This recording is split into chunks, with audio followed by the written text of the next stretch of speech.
Good day everyone. Today we will discuss virus transmission and the vital roles that nurses play in preventing the viral transmission and infection. Viruses are infectious agents that can spread through various routes, including direct contact with bodily fluids, indirect contact with contaminated surfaces, airborne transmission, vector-borne transmission, and contaminated food or water sources. Direct contact transmission can occur when an infected person coughs, sneezes, or comes into close contact with others, allowing the virus spread through respiratory droplets or other bodily fluids. Indirect contact transmission happens when someone touches a contaminated surfaces and then touches their eyes, nose, mouth, inadvertently introducing the virus into their body. Airborne transmission is particularly concerning as some viruses can remain suspended in the air for extended periods, increasing the risk of inhalation and infection. Viruses like influenza, measles, and tuberculosis are examples of airborne transmissible diseases. Vector-borne transmission through insects like mosquitoes or ticks are another important route, especially in certain geographical regions. Viruses such as Zika, dengue, and yellow fever are transmitted by mosquitoes, while ticks can transmit viruses like Crimean Congo hemorrhagic fever. As nurses, we play a crucial role in preventing viral transmission, adhering to strict infection controls protocols, such as proper hand hygiene, use of PPE or personal protective equipment, and adherence to aseptic technique. This includes practices like frequent hand washing, wearing a appropriate PPE like masks, gowns, and gloves, and following strict aseptic techniques when handling bodily fluids or contaminated materials.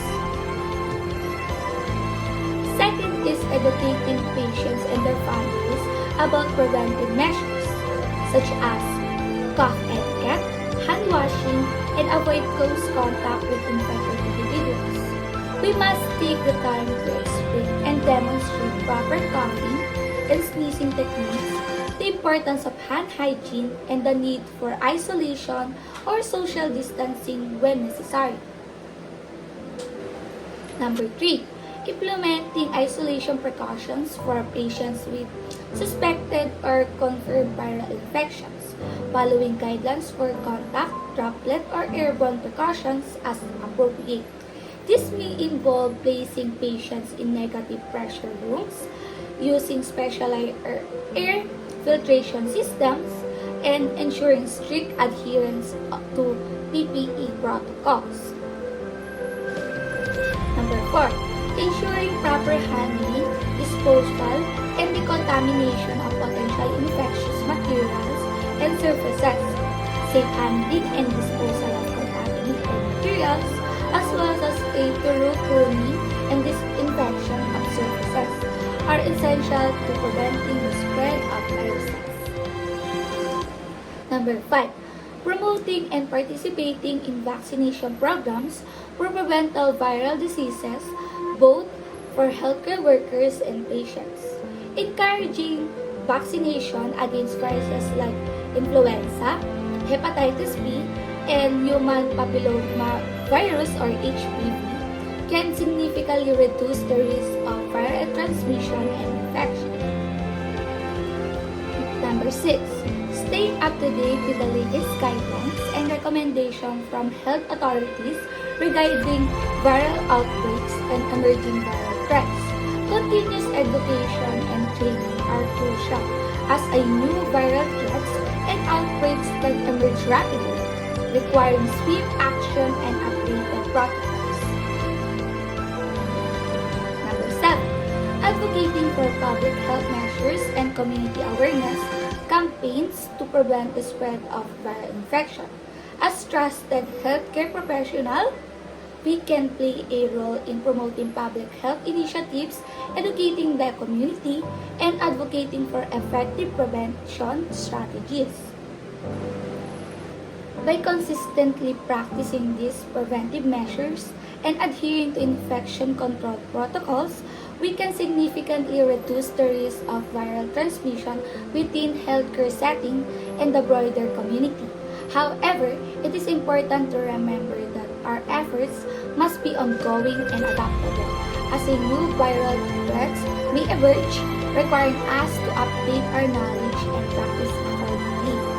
Remember, as nurses, our actions have a direct impact on patient safety and public health. By remaining vigilant, following the best practices, and continuously educating ourselves and others, we can play a vital role in curbing the spread of viral infection and safeguarding the well-being of this healthcare in our care. Thank you for your attention, and let's continue to work together to create safer and healthier environment for all. Let us embrace our responsibility as a frontline healthcare professionals and lead the charge in preventing viral transmission and protecting our community.